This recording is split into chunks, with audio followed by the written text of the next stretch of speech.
we know if you don't get sleep for 2 or 3 days in a row, you die. I mean, it's that bad.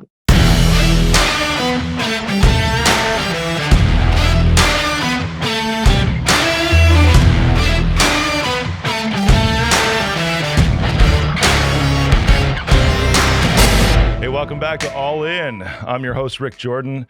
And my guest today, I'm really excited about because there's a lot of things that this gentleman really holds near and dear to my heart when it comes to fashion and then also sleep. François Kress, how are you today, sir? I'm great. Thank you very much. And thank you for having me today. Welcome on. Man, sleep is a big thing, right? And everyone has trouble sleeping. I know I do sometimes. Everybody across the world probably experiences this. Why would you dive into this? Is this something that you had trouble with too? Yes, I have been somewhat of an insomniac all my life since a young age. And I didn't specifically I didn't get interested into sleep specifically, but my sleep issues certainly helped me get very in tune with what we were trying to do. And yes, and what we are doing is helping me, by the way. We'll talk about it, I'm sure.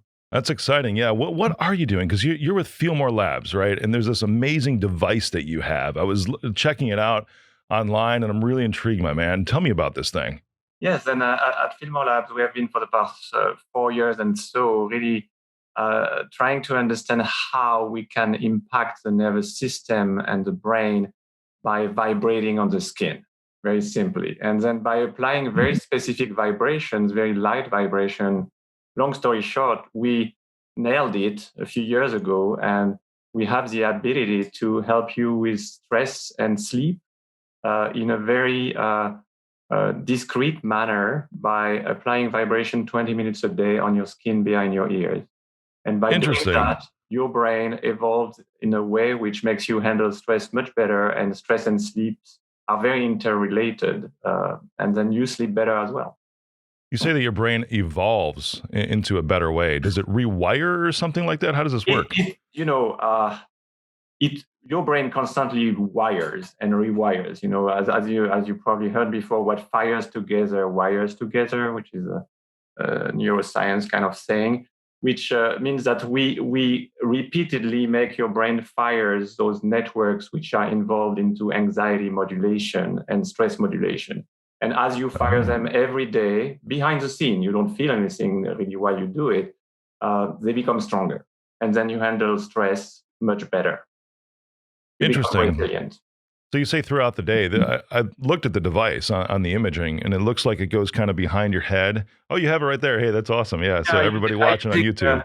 I use it all the time. You just wrap it around your head. It's quite discreet. You don't really see it from the front, Yeah. You just wrap, turn it on, and it starts playing the vibration, which are very subtle and you barely feel them. But they actually, behind the scene, pre-consciously, they activate parts of your brain without you knowing. But we could see it on an MRI or do an EEG while you are wearing it, and we see things happening in the brain. That's incredible. It reminded me when I took a look at and now when I see it even more so, because I used to wear headset mics when I was playing music all the time, and it wrapped around in a very similar fashion. And I remember it sort of squeezing on the base of my skull on the back. Is that where the vibrations take place? No, the vibrations take place on the bone behind the ear, which is called the mastoid bone, and the temporal bone. I mean, this part. Then we vibrate back in this place, which is quite unusual. There's not much happening there usually in regular life. Yeah. And we apply the vibration there for different reasons, but also because it's a piece of real estate which is not very busy in the body. That's fun. So talk to me a bit about your insomnia, and you said you've struggled with it your entire life. I'm assuming that impacted you in some way to develop this thing, but when did that start? Why do you think you have it? Yeah, I mean, there is part we believe which is genetic, or you inherit it through the behaviors of your parents. My father is an insomniac. I am an insomniac. Not terrible, but I have to say for me, it's very linked to my natural anxiety, which I think has been productive anxiety all my life, has forced me to do things. Anxiety can be productive. It's not always negative. But sometimes it puts me very often on overdrive at night, then I start, the wheels start spinning, thinking about the next day, your project, your how not to fail. I mean, all the anxiety drivers we all know, and then keeps you awake. Basically, that's it. Or you wake up very early in the morning and you start already working in your head when you should be resting. Then, yeah, I've tried everything when it comes to sleep. Natural techniques, pills, herbal teas, you name it. And in the end, some people sleep better than others. It's not, we are wired differently once again. I think I don't need probably as much sleep than many people, but I need deep sleep. I need good quality sleep. And that's what I don't always get. And what our technology has helped me and many other people already to fall asleep faster and stay asleep longer and deeper, which is really a blessing. Because other solutions are either very short term and be addictive, some of these pills. And sure, like Ambien. I know everybody rushes to Ambien, or even melatonin. Obviously, has been around for several years too. Yeah. But even melatonin, doesn't your brain start to depend on that when you're taking it daily? You naturally produce melatonin, which is supposed to induce your sleep. Is it proven that when you absorb melatonin into the mouth, it passes the brain-blood barrier and all that? We don't really know. It never worked for me. It's too weak, melatonin to put me. I never liked it, because I mean, I see people take these 5 to 10 milligram pills, and the only one that I ever found that I actually could have was a 300 microgram one that was like an extended release over 6 hours or so, which I guess mimics more of what your body does, right, rather than this mega dose that you just get right away. I remember waking up 2 hours after I took, I think it was even just a 5 milligram or something. I know they go up to 10, 20, 30. I've seen these in, on Amazon and supplement stores. And I lay there and then it's like, I can't feel my limbs, because this stuff is just sitting in my serum and it's telling my body, it's like, wait, you shouldn't move at this point. And I'm thinking, it's like, this is where my brain goes, right? Because of the security mindset that I have. It's like, what if somebody comes into my house? Am I going to be able to move? And I hated it. So then the anxiety, I went through a period of severe anxiety in my life too. But when I felt that, it was like the anxiety that I had just for somebody coming in was now amplified by me not being able to feel like I could do something if I needed to. Yeah. So I don't like taking pills in general. Yeah. I don't know if anybody does. So something like this can really help people, right? How did you stumble across these crazy waves? Because you're stimulating the anxiety modulation parts of the brain, right? You were talking about, so it can help you go through those calms better. Did I hear you correctly? Yeah, you heard me perfectly correctly. And it took a lot of trial and errors. We basically figured out that the skin is very rich in little sensors called receptors, mechanoreceptors. Some detect temperature, pain, and some motion. And we targeted specifically the ones which detect affective touch. And affective touch is something very human, exists also in large mammals, but it is very gentle, slow motion, low pressure touch, which is basically a caress, which, as we know, when it's given by someone we like, helps us sometimes relax and put us in a good place. Then basically we piggyback on this pre-existing wiring of your body, which is wired to those parts of the brain.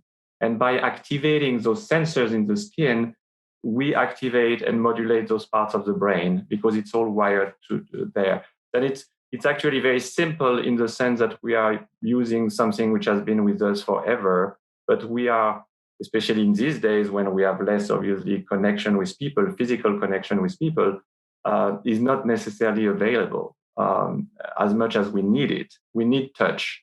And basically, that's what we do. We provide you subtle affective touch, which will put your brain in the right place to handle anxiety, stress, and make you more resilient to stress over time. Meaning your brain will respond much more spontaneously to stressors and stressful events when they appear. It's not necessarily for serious and severe medical cases. Obviously, we don't present ourselves as a substitute because obviously it's not magic, but it's certainly a complement, and in some cases could be a substitute.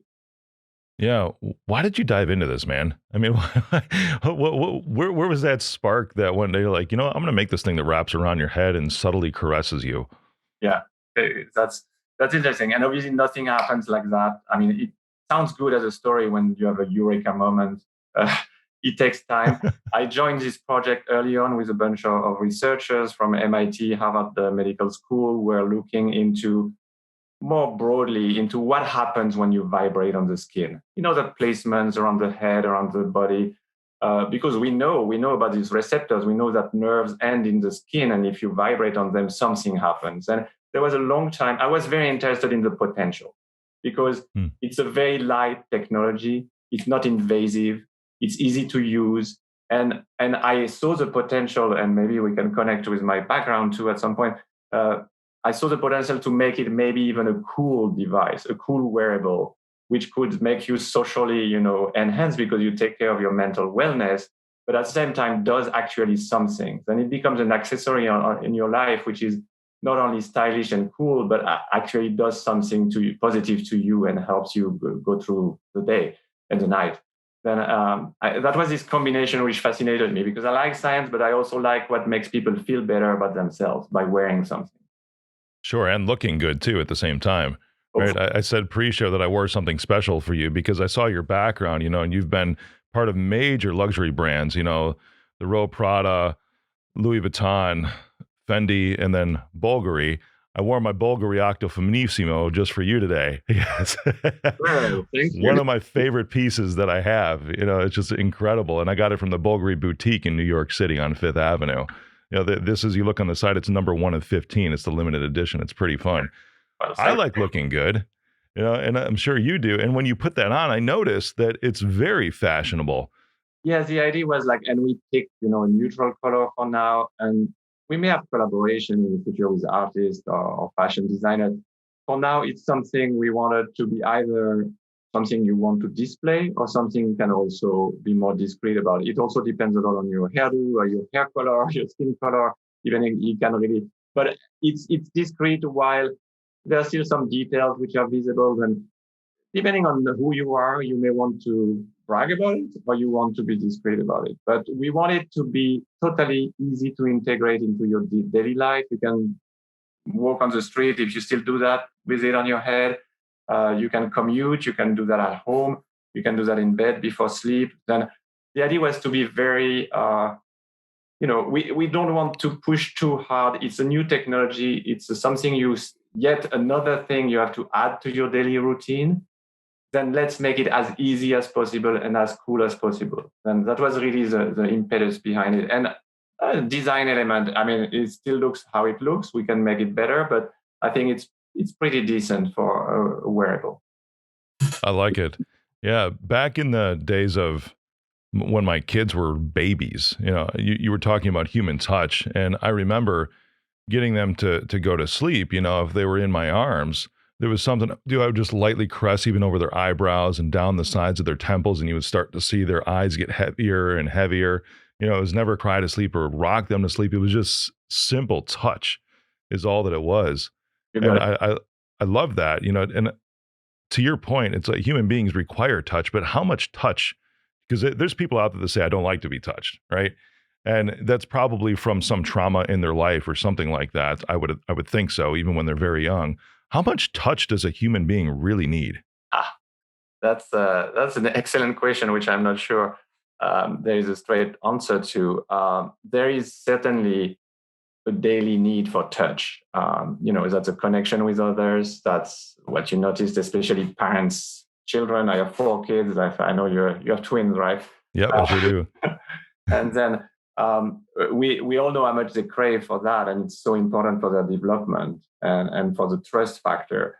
That's the same for adults, maybe at a lesser degree, but I would say a daily touch by a third party that you trust and like matters a lot. And there are different types of touch. We talk about a lot about the power of a hug, which is a different nature of touch than what we do. It's not affective touch, but it's more pressure touch, which matters too. And it's a different type of receptors involved in that. Then there is a whole, we can go down really to the physics of that, to what's in the skin, which is receiving that, because there's a symbolic of it, of someone hugging another person. But actually, there's a physical reason why it's working, because you are pressing on receptors in the skin, which actually says something to the brain, which in turn generates the chemistry you need to feel better. And that's the fascinating part for me, that all these very highly symbolic things, which are about empathy and connection between people, also have a scientific explanation, which is wonderful when we're able to do that. And then we Yeah. can mimic it with technology. I love that. So with this touch, and of course with the vibrations, but anything, I mean, I love, fingers from someone I like on the back of my head. Is that affective touch as well? The similar thing?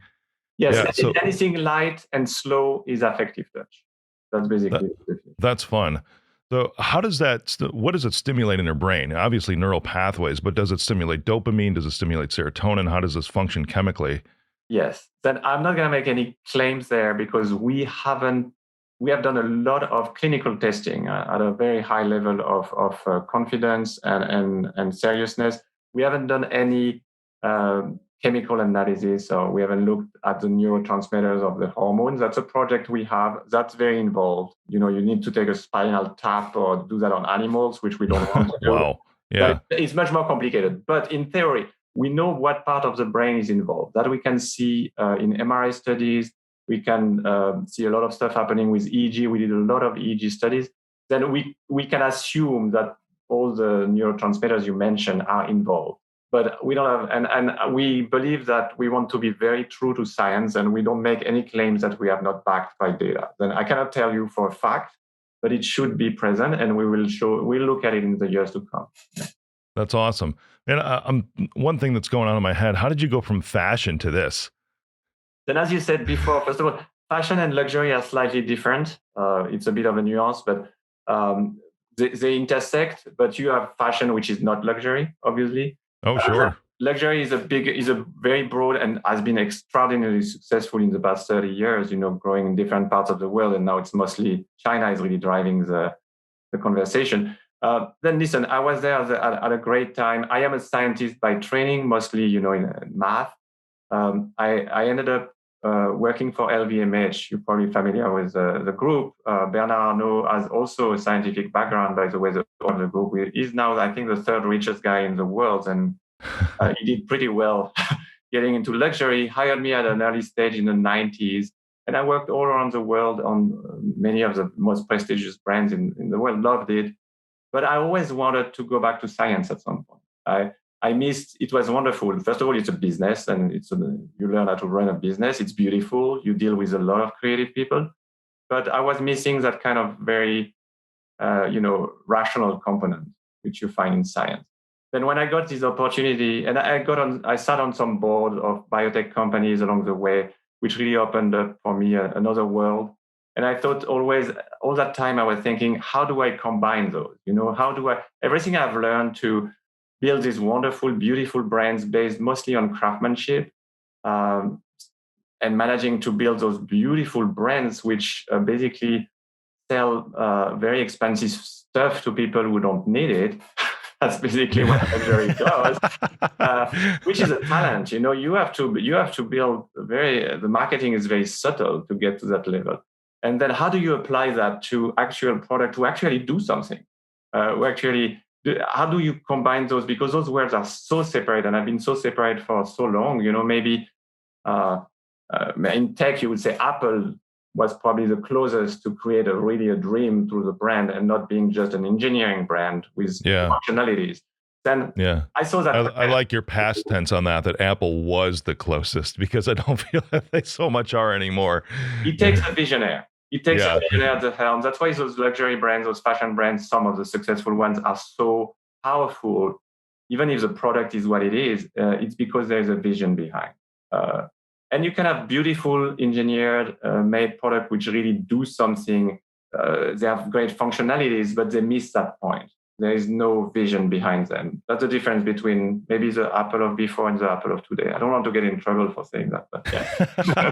They're going to delete your account off of social media. Or mine, who knows? I never know. Yeah, who knows these days for sure. And I love Cove, and this is something I'm going to try out too. With my history of anxiety, I don't necessarily have it much anymore. Mine was sort of medically induced a few years back because of an illness that I was going through and not knowing what was going on, and then worrying, am I going to survive? when I would go to bed at night, my mind would just keep going, thinking about the next day and what I had to do to try to put things in place in case I'm not around. Wow. And it was just crazy. So I've been through those moments to where I'd wake up and it was like clockwork, man. I'd fall asleep and I'd wake up 90 minutes after, and the room would just be spinning, and I'd be up for 4 hours, and then I'd have to, at that time, I would even pound scotch. There was a point where, and I love scotch, but I started realizing that I started depending on it to even fall back asleep. And I had, at that time, it was a smaller collection, but a few $1,000s that I just dumped down the freaking drain Whoa. because of this. And I recognized, some higher end Macallans, some Balvinis, I was just dumping them down the drain. It's like, I can't do this. But then downing Xanax, and Ambien and trying to go to sleep, I've been through these cycles and it just sucks. Horrible. Yeah. I don't know if you've been, in those deep, dark places, but I know a lot of Americans, a lot of people around the world are, especially this year, right? Coming out of this past year, trying to get through life. And something like this, just to do this natural caressing touch. And even I've looked at, you kind of got me on a bit of a soapbox here, but even looking at the statistics and, just families that have been split apart because of the geographical differences and the tensions, between, I know my mom is married to a guy who is a stroke victim, and they're in this high risk category. I haven't seen her in months. Wow. And it's, and now it becomes, you don't see him, but then you don't even talk to him as much either, and then you have these strained relationships because of that, thinking, well, what's going on in their head? Are they mad at me? Am I mad at that? Or do they think that I'm mad at them? And then it spins us more anxiety coming out of this year. What you have, man, if this is something you're saying it where I'm going to order one just because of the fun of it, just to check it out. I don't have trouble sleeping nowadays. I think I have, if I get between 6 to 6.5 hours every single night, That's perfect. as long as it's deep sleep. If I sleep 7 hours, dude, it's too much. And then I feel like it's weird. But is that a thing too that this helps with, is the deep sleep? Because I know some people will say, I need 10 hours, I need 9 hours. Everybody's different, right? But is it really quality sleep that they're getting that's hindering that? And can this help? Then yes, what we are looking at, we haven't done full-on sleep studies. It's hard to measure. Basically, you have to sleep with an EEG cap on your head to really know which phase of sleep you are in. But what we know for a fact from all our sleep studies, and by the way, we are currently conducting an insomnia study with clinically diagnosed people, which we are going to submit to the FDA as well, by the way. Then we are doing serious studies. But the depth of sleep is harder to measure unless you really go to a clinic and put an EEG cap to people, which in itself already troubles their sleep anyways. And it's not very clear. But we have done a lot of subjective measures. Sleep is very subjective, by the way. You probably know that when you think you had a terrible night, and actually if we measured it, we'll tell you, no, your night was not that bad. And it's mostly that way. Sometimes that's the opposite. You think you slept well and you didn't sleep at all.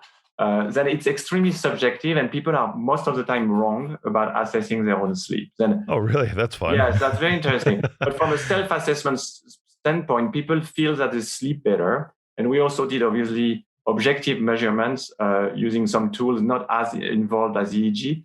And the sleep latency, which is how fast you fall asleep, was definitely shorter by a lot, which is a problem for some people. Some people don't fall asleep. And people slept longer, up to 1 hour more than they sleep usually. And that we know. And they reported deeper sleep, and they reported more dreams, which is interesting because dreams are also characteristic of deeper sleep. Then we assume that also shows that they sleep better and deeper. Then, all these things are highly subjective again, but so many people, we have 3,500 people who have been through our studies altogether. Sleep is the number one benefit that everybody reports. Even when they are not prompted on sleep, they notice it themselves. And even if you do sessions, when you get one, I will be very happy to send you one. When you use it the first time or the first few days, you may notice sleep benefits, even if you sleep well already. You may find a different pattern. You may find out that you dream deeper and more vivid dreams. They're like some interesting phenomena. We can't explain everything, obviously. The brain is very complex. We know only a very small percentage of what's happening up there. But it's very interesting from all these thousands of people who reported their impression and their feelings with the device that sleep is the most life-changing one for them. That's super important. And you're talking about the cycles and dreaming deeper. Isn't it somewhere around 60 to 90 minutes is a typical sleep cycle? Yes, So absolutely. Then you have the different phase and depths and the brain. Basically, there's a period which is the most important when your brain basically power washes itself, which is really what you want. That's really what rejuvenates you through the night. For sure, those are those helper cells that go around, isn't it? I've looked at those in Harvard studies before. Yeah. And in these cycles, when you come, the end of the cycle is coming out of a dream, from what I was reading too. And that's where a lot of times, as long as I'm in a good pattern, with working out and just eating the way that I should, not consuming too much alcohol, just everything in moderation in my life, that I typically will wake up before my alarm goes off. And it's always at the right point of waking up too. It's always right when I'm coming out of a dream, and I'll remember that last dream. And that I've noticed that becomes a sign to me saying, awesome, I woke up in the right spot. Exactly. And if you feel, I know if you feel kind of groggy, you wake up in the wrong spot of your sleep cycle for the most part, right? Yeah, that's true. That's true. And that things that you know yourself very well, which is wonderful. Some people don't know themselves and let a lot of external factors disrupt their sleep because they don't realize how important sleep is for them. We know if you don't get sleep for 2 or 3 days in a row, you die. It's that bad. It's more important even than food. Sleep is essential, and we don't really understand why. There are some studies starting to show that it has something to do with your guts, by the way. Things go really wrong in your guts if you don't sleep for 3 days in a row, and then basically it kills you. Then, sleep is absolutely fundamental to life, to your brain, to your focus, to your performance, to everything.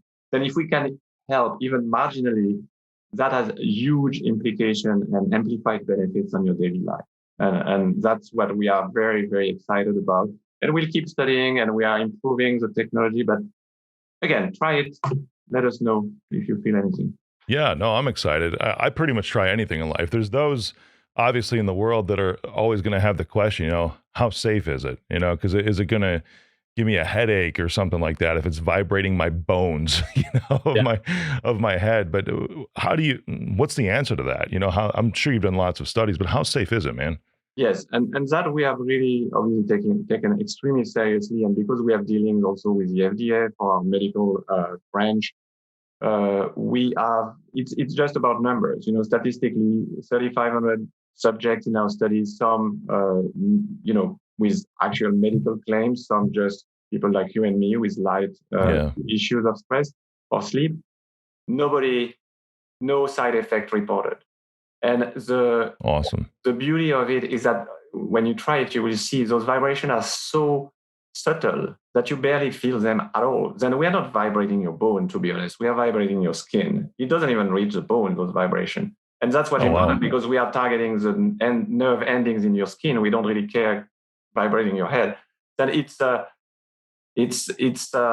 it has been long term because we have been doing it for 4 years now with multiple tests, and we are very confident about the safety profile of our technology. You see a lot of devices out there which send electricity through the skin, all kind of crazy stuff, which are safe reasonably with low level of intensity, but still it's electricity. We just vibrate on your skin. It's less interaction with the outside world than what you live every day crossing the street or getting wind in your face, then you can imagine why there's no really danger there. It's a gentle touch behind your skin. That's good to hear. It's funny to me because I don't know why this came into my head, but you think of the things that you put on your skin that are supposed to help you. You talked about the electricity, and I know Cove is not this, but as I walk through the mall, in years past, they've got those electric massagers, that they'll throw on your back and everything. And I remember the first time I tried, because I said, I'll pretty much try anything, right? Put on my back. I was like, whoa, get that thing off. It burns your skin. Yeah, exactly. It just did not feel good, and I'm sure because you're just talking, but that's electrical impulses, and that's not the Yeah, case with Cove. yeah. And And those electrical massagers that you are describing, which I have used too, because I'm a runner and sometimes you get injuries.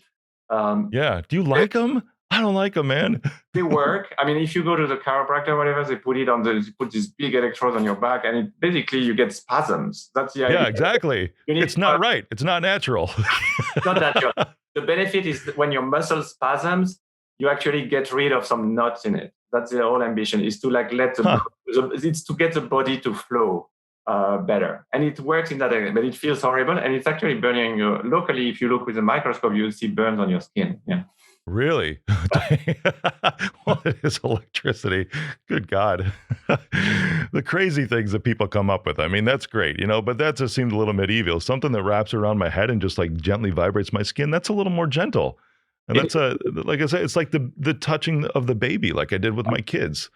and that's a power. I mean, that's what our company is about. We're looking at many other things for the future, but we would just want to activate existing pathways in your body. You are wired for that. We are just playing on this wiring. Then instead of sending, we are not wired to receive electricity through the skin. Unless you are hit by lightning, there is no reason. There's no reason for you to Really? ever get electricity, right? How do we convince people of that? Really? We're not wired to have electricity come No. through our skin. Okay. Oh, that's great. You're making me laugh today, my man. I like it. That's fun.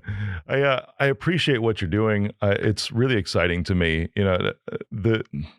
What's the goal for the company at this point? Because I mean, you've got this, and how did you get it out there, and what's the next steps to make it more aware? Because I don't think there's many people that know about this, and I'm sure it can help. Basically just launched. We started shipping like a couple of weeks ago. Then we have customers. They are starting to wear it, and we get a lot of feedback. Our ambition, and I'm not naive at all about that. It's gonna take time. It's a new technology. Wearables today that people are used to. They are trackers.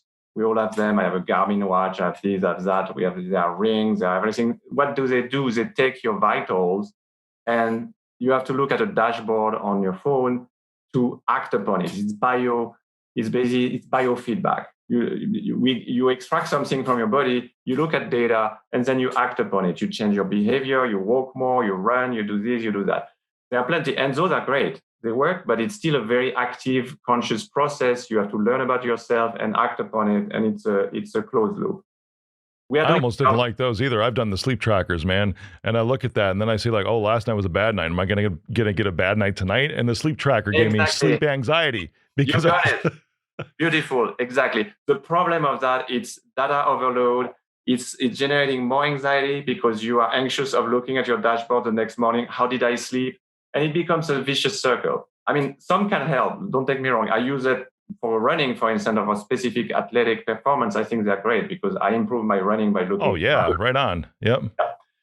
What we do is the opposite. We write in a way directly into your brain, in a very shortcut way of saying. Obviously, it's a simplification. Then we also collect data. We have a heart rate sensor on it, etc., because that's more for research purpose, and maybe at some point it will be useful to users. But the idea is just don't do anything. Don't overthink it. Don't think about it. Put it on. Do it 20 minutes, whenever you want, multiple times a day. There's no risk there. And just enjoy. It's going to happen in your brain. You won't even feel it and know about it. You will just know over time because you feel better, you live better. Then I think we are flipping the proposition from what wearables do today. And I think that will take a little time for people to grasp it and understand it. And we are patient. We want to create the awareness through also a lot of seriousness on the science side. That's why we have a medical division as well, which is looking at really clearing some of this technology for FDA claims, like anxiety and insomnia, which are controlled claims, and go from there. Then we're going to build slowly, and maybe it will catch faster than we think. But we are patient, and the idea is to create this new category and own it, and make sure that it's always backed by science. That's really the ambition for the future. Right on. The truth never lies, right? The data never lies. Absolutely. I love it, my man. Where can everyone pick up a Cove? On our website for now. That's exclusively sold on feelcove.com. I love it. And you're on social media, yeah? We can follow you? Yeah, Instagram, Twitter, everything. Yeah. Beautiful. Ranking You got that. Francois, I really appreciate you being on today, my man. This has been a really fantastic conversation, and it's exciting. Everyone has difficulties with sleeping at some point, and I'm excited to order some of these things too. A really great side effect we hear a lot from people is that it helps them with relationships, because as they acquire better resilience to stress, they become easier people to deal with. They don't necessarily realize themselves, but they usually hear it from someone else they live with, saying, oh, usually when that happens, you would, jump through the roof and be so upset, and now you are not. Then after like 30 days of daily use, some people change actually in terms of reacting to stressful events, and their closed ones notice, which is a great testimony, I think. Yeah. That's fantastic. Right on, my man. Well, thanks again, brother. Thanks for being on. And good luck, because I'm sure this thing's going to take off. We just got to get in the right places, right? Thank you, Rick. Thank you so much for your time. What's shaking? Thank you for joining me on the All In Podcast. Click the subscribe button and smash that bell for notifications. Text me, 312-535-8520. Follow me on social media at Mr. Rick Jordan. See you next episode. I am Rick Jordan, and I approve this message.